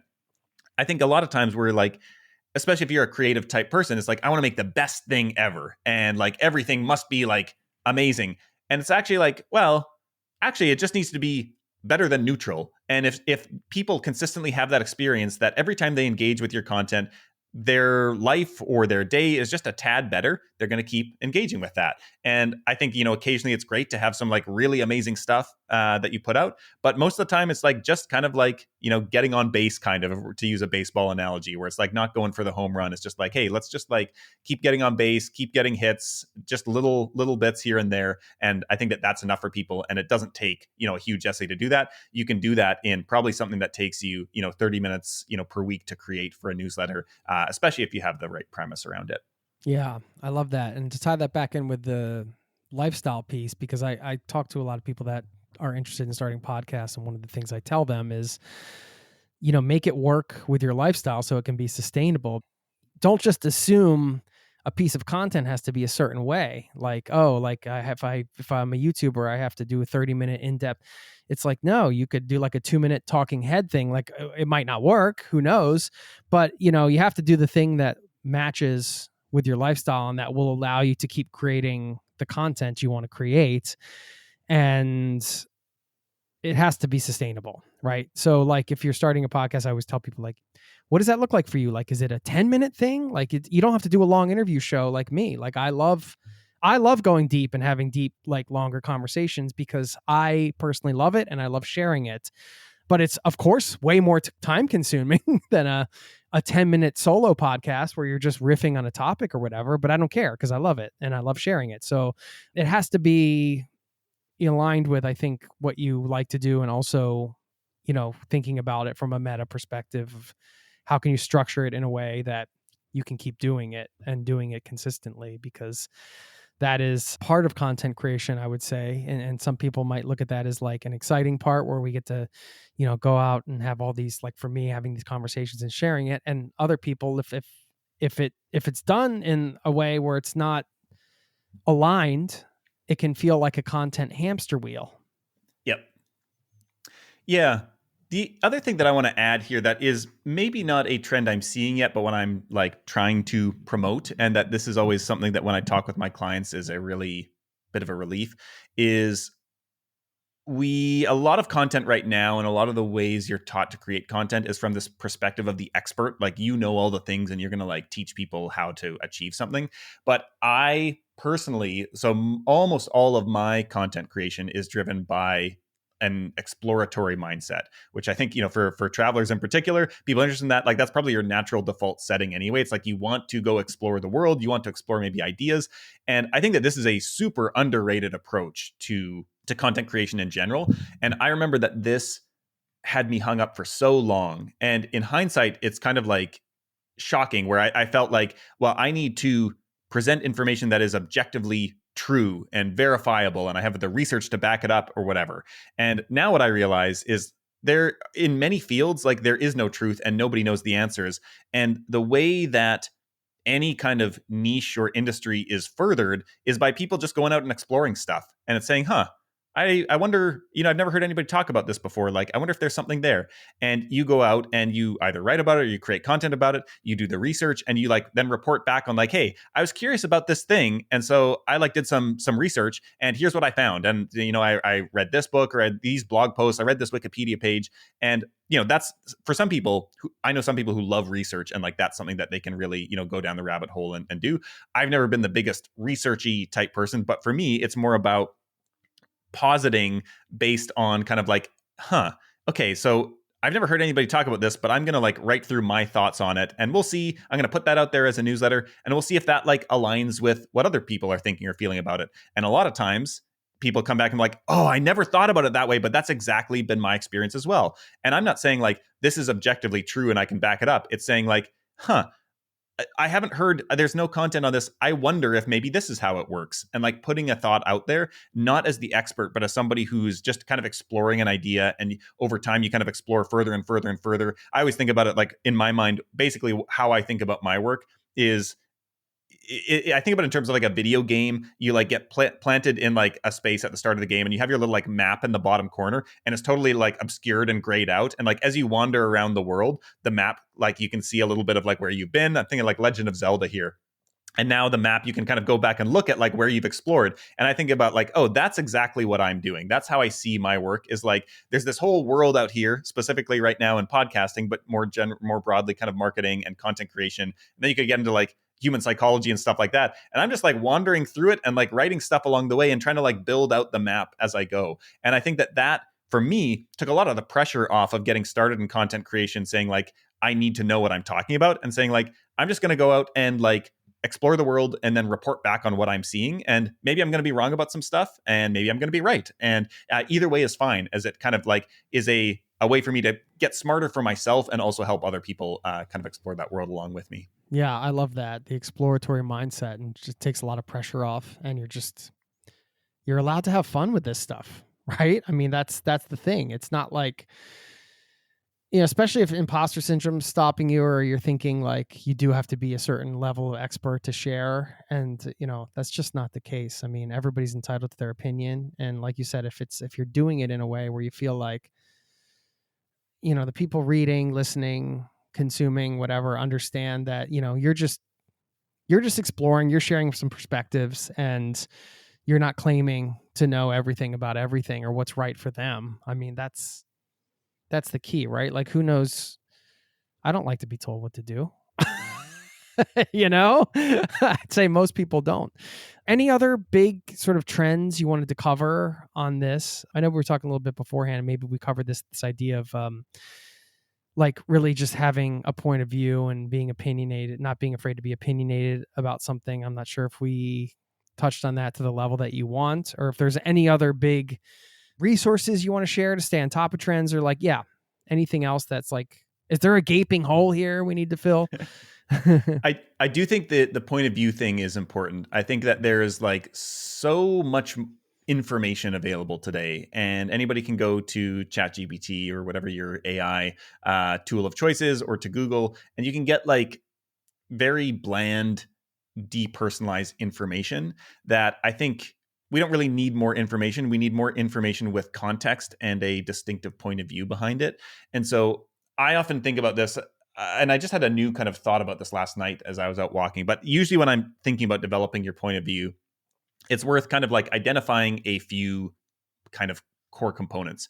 And so the first is what's the status quo right now? So in your niche or industry or space, wherever you want to be creating, like what's the status quo? And ideally, the thing that people are kind of frustrated with is like, things are this way, but it's not ideal because of these things. And so, whatever that's going to be. And so for me in podcasting, we can say like, okay, the status quo is like, it's pretty easy to create a podcast. It's really hard to grow one. And like, I've tried all these things and it doesn't work. So for my average kind of client or customer, they've been producing the show. It might even be high quality. And yet they've still got like 100 listeners. And they're like, why, what am I doing? This is the status quo. So that's where they're at right now. The second thing is to look at what are some of what is their kind of current desire. So the average person they're in the status quo, but they want this thing. And so they really like their show to be getting 5,000 downloads an episode and bringing in clients or getting advertisers or sponsors or whatever. So that's where they want to be. And then the third thing is thinking about the villain. And so like, what is the thing that is keeping them from that? And so usually this is not going to be like a person or a company, but it could be some messaging that they're getting from the world. There might be like specific challenges within that space. And so we could say in podcasting, like one of the villains, there's several, is like podcasting, there's just a lot of friction in it. It's hard to get somebody to click play in the first time. It's really hard to get the show in front of somebody, let's say on social media, where they're in like 30-second or like 3-second per post viewing mode, and then listen to an hour and a half long podcast episode. Like that's just not going to happen. So there's all this kind of friction that is this villain that's inherent to this circumstance. And then there's like your proposed solution essentially. And so if you have these four things, that kind of forms a pretty strong point of view where you're like status quo. So here's where you are. Here's where you want to be. Here's the thing that is keeping you from that. And then here's my proposed solution for how to get around that. That's now you've articulated something that's pretty compelling where people, and ideally the light bulb's going off where they're like, oh, I never really thought about it that way before. I never realized that this thing is actually keeping me from the goals. And actually here's this solution to get around it. And so ideally your solution is something that not everybody is talking about, because that's not really a distinctive point of view then if that's just, what everybody is already saying. But then the other thing that last night I was thinking about, I'll often add like there's personal annoyance plays a huge part in my content creation. And so I'll just notice, everybody's always talking about this thing. And I'll be like, why does everybody say that? It's just not true. It's just something that gets parroted. And that's always like my best content feels like when I just come from a place of annoyance. I'm like, it bubbles up to the point where I'm like, I'm biting my tongue. And then finally it's like, okay, I'm just going to like write something that's kind of like, so I did one the other month where it's like, you should quit your podcast, where there's this whole thing about preaching consistency. And I think that's true to some point, but I also think some ideas just don't have the potential to grow and gain an audience. Taking like the counterintuitive tack. Yeah. Yeah. And so I was like, the best thing I ever did from a content creation perspective was I quit a podcast that wasn't working for me. I actually think it could have grown an audience, but I was like, this feels misaligned. And once I quit, I was like, oh, I don't need to like commit to something forever. It's not like every podcast I make needs to be like, oh, now I'm signing up that this is what I'm going to be known for forever. It's like, hey, I can test something. I can do 10 episodes of it. And if it's not clicking, like I can move on to something else that has more potential. And so that's one thing there. So the annoyance, but then the other piece that goes into this exploratory mindset is this kind of like skepticism. And I think that this is a good thing to incorporate when you're thinking about developing your point of view. It's like, what are the things that you're skeptical of that you can't prove are wrong, but you're like, I have this niggling feeling like that maybe this isn't true, that everybody says this, but I'm just not convinced about it. And that's now something to go and take that exploratory mindset to and start, creating content around, exploring, talking to people about, inviting on for podcast interviews or whatever that might be. And so I think when you define these things and then articulate those, like these can become a core part of your premise, but also those are going to be things that attract people to you, is by like naming the villain, articulating the status quo, and then saying like, hey, so you're here, here's the thing keeping you from there, and here's my better solution. Like now that's something that people can be like, oh, this makes logical sense, and I really like that way of approaching this challenge, and so I want to follow this person and whatever their content is. And so that's, I think, becoming with like more kind of generic content that's just flooding feeds, a lot of it AI generated, like having a distinct and like personality driven point of view is more and more important. Yeah. And if you're new to this, you have to build the muscle of like caring what people think. You just have to kind of put it out there. Let's talk about the business side of it, because like part of this with what you do with the Podcast Marketing Academy is that you're teaching. Now we're honing in on podcasting, but you can do this with different types of content creation, is that, you attract the right people, like maybe perhaps people you want to work with. And then you have some kind of teaching, consulting, coaching, which is what you're selling them or offering them after they get into your sphere and they see what you have to offer, and then they become paying customers. And I'm just wondering trends around that space, like, because that, anything. And we talked about you having a service before. And I think these are absolutely like, it doesn't have to be just these things, but within the bucket of like, it's just you, it's your time. And either you're investing your time, you're selling your time, or you're creating something that you sell, and something, going back to the solopreneur thing. It's like the type of business that like you could almost pretty much start in a weekend in many ways, right? Like you don't even have to have a website. You don't even have to have a successful podcast or anything. You can just make something or create a consulting package, sell your time, and start kind of selling it. And it's the quickest way to kind of have a location independent business, as long as you design it in a way that you can do it from anywhere.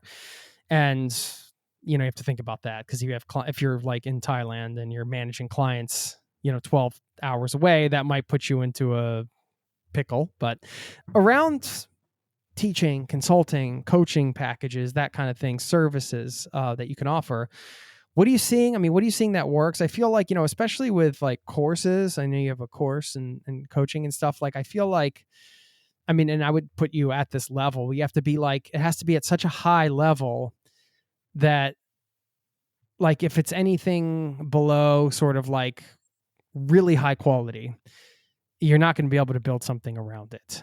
I'm speaking to like courses, like coaching course type things specifically. Maybe it's different with like one-on-one consulting and stuff, because it's more personality driven, more like, how do I connect with this person? Do I like their information? What are you seeing as trends? Like what are the things that are working? What are people like charging? What's kind of like, give us your best advice around that for anybody interested in exploring that path. Yeah, I think courses are becoming harder to sell. And again, it goes back to like, there's so much, I think part of this is like, there's so much just like AI driven content, informational content that's just like flooded the world now. And this is like, both you can go to ChatGPT and ask for something, but it's also just people pumping out AI generated content in huge quantities. But usually, so like there's this quote, like, information wants to be free.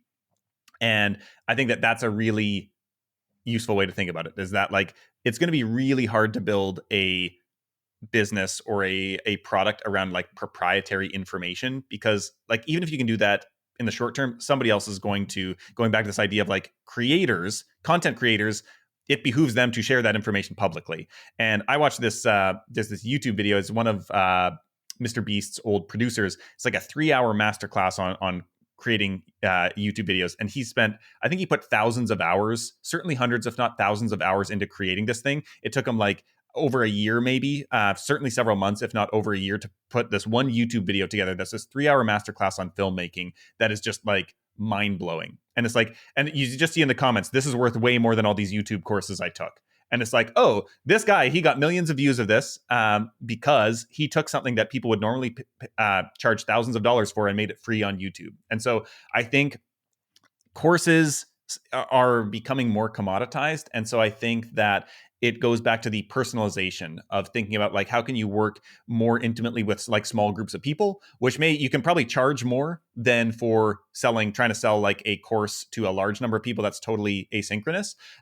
For me, I think that we're seeing a huge kind of increase in the membership model, which has been accelerating for some time. I think like a lot of those, there was a bit of it was really hyped up in the past year or two. And now we're kind of seeing like a lot of people got into memberships that kind of failed. And now we're seeing like, okay, we need to be strategic with these. It's not just like you open up a membership and like people are going to flock to it. But the way that I essentially think about my business is I give away a lot of information in the newsletter, but the point of the membership is that you get my personalized feedback and support and kind of brain in workshopping these principles with you. And so it's like, okay, I can tell you, here's how to develop an interesting concept for your podcast, but then like you're going to get stuck there. You 100% are. And that's something that you need to workshop either with one other person who's an expert or even better as a group and be able to work through these solutions over an ongoing period of time. And so I think that that's something for like expert-led businesses where that is something that it's becoming increasingly obvious that we don't get that from social content and AI, and like the information's everywhere, but it's like we need a curator to be able to say, hey, here's all this information and people are kind of paralyzed and like, what do I do? And this is again kind of where that perspective comes in and that point of view where it's like, here's actually the small number of things to focus on. And here is a well-defined, well-articulated way to get this result where we can kind of like say, hey, ignore all this stuff, focus on this narrow sliver of stuff in this order, and like I'll help you work on that together. And so you can do that with a course where it can be like articulating a very defined, specific type of solution to a specific problem.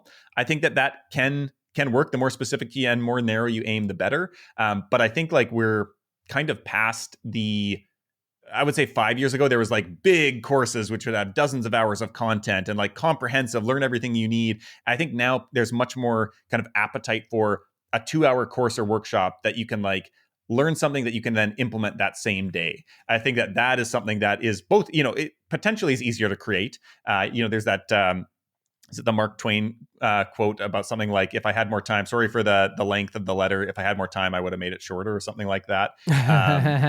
Where it's like, yeah, a lot of times to condense knowledge and information into a smaller amount of time is more difficult. But I think that that's actually more valuable and something that's more people are signing up for.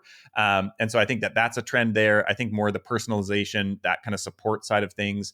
And then I think also there's the like the service side, which you mentioned, which was also, the way that I got into the whole location independent business. It's just, I think people are there's like so much that we all feel like we have to do. And I think that having somebody who you can outsource tasks to is something that there's more and more people who are starting businesses, who are reaching the point where they're looking for support. And it's so a win for them. There's more demand. And also if you're willing to do that work, whatever it is that aligns with your skills, that's the easiest way to get started in, some kind of remote job. And I've seen that again and again and again. It takes so long to build a content or kind of course-based business, but you can kind of get within, a month, a lot of times, get fully set up with a kind of small client roster that's going to grow with a service-based business.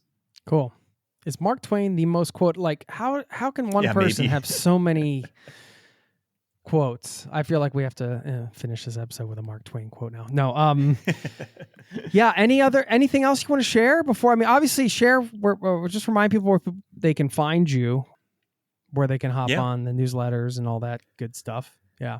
Yeah. All the stuff is at podcastmarketingacademy.com/ZTT for Zero to Travel. So podcastmarketingacademy.com/ZTT. And yeah, you can find the Scrappy Podcasting newsletter there, the podcast roast that I mentioned. And I've also got, if you are a podcaster and you're curious about what some of the opportunities might be for your show, I've got a kind of 2-minute self-serve audit that you can kind of go through, answer 20 questions, and then it'll give you a kind of rating on where your show might be strong, where it might be weak, and what some of the opportunities might be there to improve it. Sweet. And if this show fires you up and you guys actually, anybody listening, puts something out there, maybe launches a new podcast, maybe just like tweaks a newsletter they have or whatever. We'd love to just like forward it to me. I'll share it with Jeremy. We're always in touch on WhatsApp and email and stuff like that. So just like let us know, what you're doing. And I love to hear stories from the community like that. So, I mean, before we let you go, I guess, give us your, you can leave us with like a sort of a quote or like a little bit of wisdom you're living by right now. But before you do that, give us like your one, like if you couldn't live in Spain or you had to spend like the next year in 2 or 3 locations that you've absolutely loved. I know you mentioned Scotland, you mentioned some of them.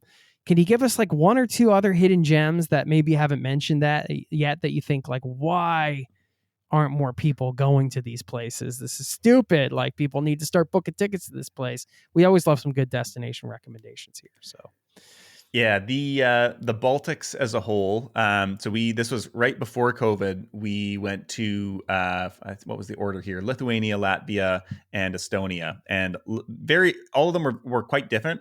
But we loved all of them, and specifically the Christmas in Riga, Latvia was the most magical kind of Christmas experience that I've ever had, and so that would be one.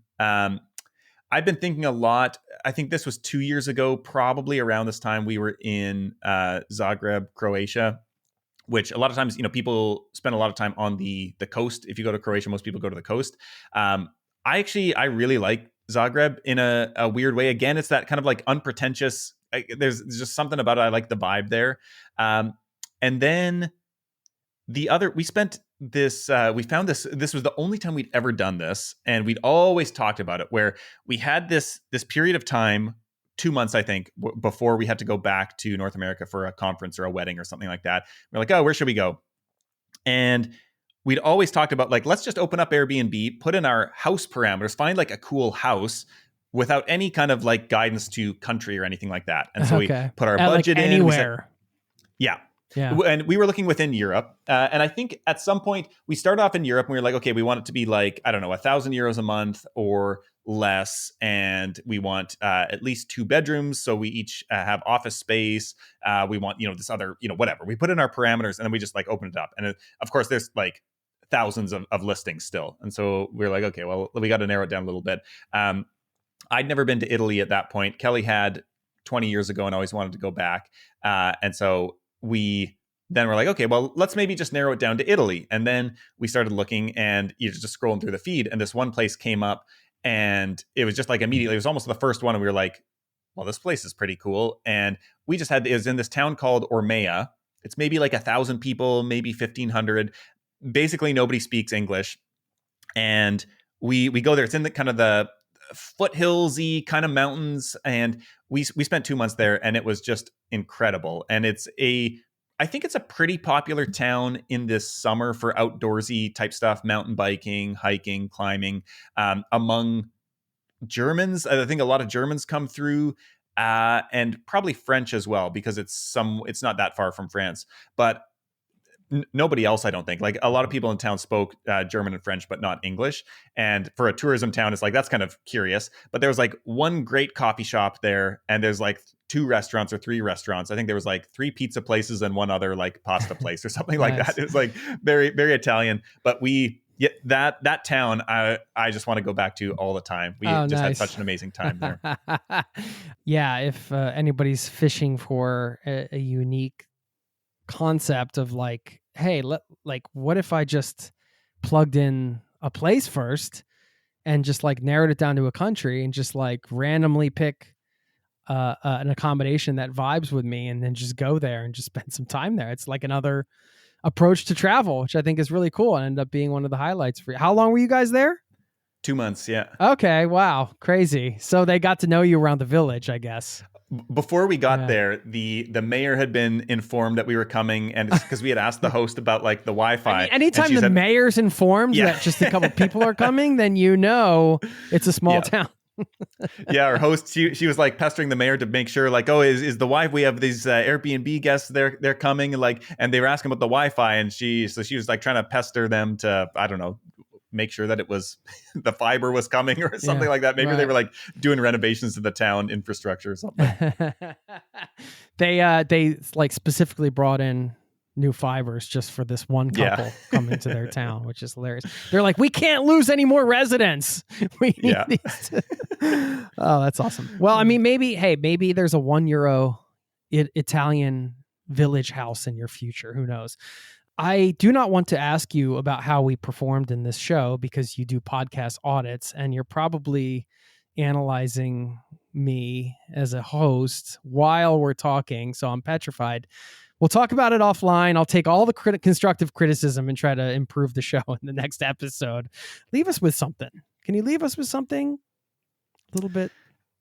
I think it goes back to, like, if you're going to be creating stuff online, going back to this idea of voice, and I just feel like everything has become more fun, and not only more fun, but it's also worked better the more I've kind of just relaxed into, like, hey, I have something to say and I can say it in my voice, and I don't need to feel like I need to, kind of run somebody else's race or play somebody else's game. And actually, like, that's not going to work for me. And the thing that's going to work is kind of being, true to myself.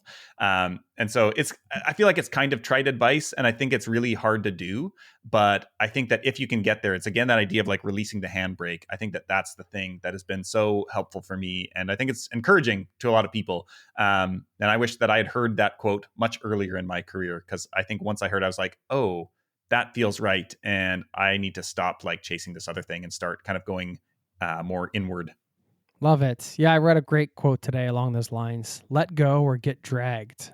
That's great. And that's same thing, kind of along those lines. And there is a bit of a letting go process, I think, around this stuff in terms of what people might think, what you might think of yourself, the inner critic and all that kind of stuff. So thanks for leaving us with that. And I'm glad we got to dive deep on this stuff because, like I said, all the way at the top to kind of tie this up, I think that, for better or worse, content creation, whatever you want to call it, can be a part of a lot of what we do as independent business owners, as small business owners.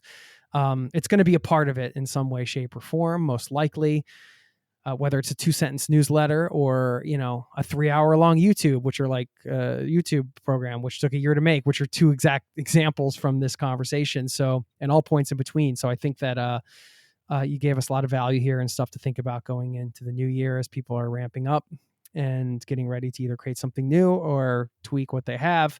I hope this was helpful. Let us know, get in touch, and we'll link up to everything in the show notes. Jeremy, always a pleasure, my man. And I look forward to our next chat. Yeah. Thanks so much for having me. Cheers.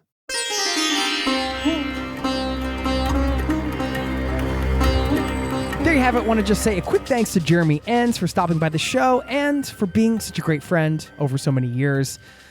Hope you enjoyed this one. I'm going to leave you with a quote that I think is just the perfect way to wrap this up. First, a quick reminder. We have a newsletter of our own over at zerototravel.com/newsletter. It's free. You can get all the latest podcast episodes. I share some personal updates, some helpful travel related links, and much more over there. And again, that is free. Okay, as we wrap this one up with a quote from Austin Kleon. I read his book a while back, Steal Like an Artist. It's a great one. He has a great quote about finding your voice, which is something that came up today. And I think this is the perfect way to wrap this up because, we can talk about content creation. I'm using air quotes. We can talk about all of these things, but ultimately these can be tools, writing, making videos, podcasting. It can be a format that you use to provide value to other people's lives. It can be used in a variety of ways, but it can also be used to express yourself. It should be used to express yourself and who you are. It's an important thing. And I think when you get into any space like this and you see so many people expressing themselves in different ways, and they might be in your niche and you might think, oh, well, they're already, doing it in this way or that way. Don't get discouraged because you shouldn't. I mean, you're your own unique person. Like nobody is you. Nobody has your background, the way you grew up and the way your brain works and kind of filters and information and processes and shares. It's just going to be unique to you. You truly are a snowflake. I'm sorry. I know it's cliche. It might sound cheesy. Am I going into cheesy territory? I'm sorry if I am. But if you're somebody there that's been holding back on something because you feel like you're just like intimidated to put yourself out there in some way, I mean, don't be, because, staying silent isn't going to serve anybody, right? The best way to get out of your own way is to just focus on the people, the customers, the clients, whatever you want to call them, your audience, whatever you're trying to build, put the focus on them. And that completely takes the pressure off yourself. And then you have more freedom to express yourself, which is exactly what I'm doing right now. I could kind of analyze this. I could go back and say, oh, did I say this right? Was this, I don't know. I'm going to speak from the heart here. It's what I do. And it is liberating. And some people it might resonate with, others not, and that's okay. You can only just be yourself, right? So anyway, I'm going to leave you with this quote from Austin Kleon, who said, "The only way to find your voice is to use it. It's hardwired, built into you. Talk about the things you love. Your voice will follow." Thanks for listening, and I'll see you next time. Peace and love to you and yours. Cheers. This podcast has been brought to you by ZeroToTravel.com. Ideas and advice to make your travel dreams a reality.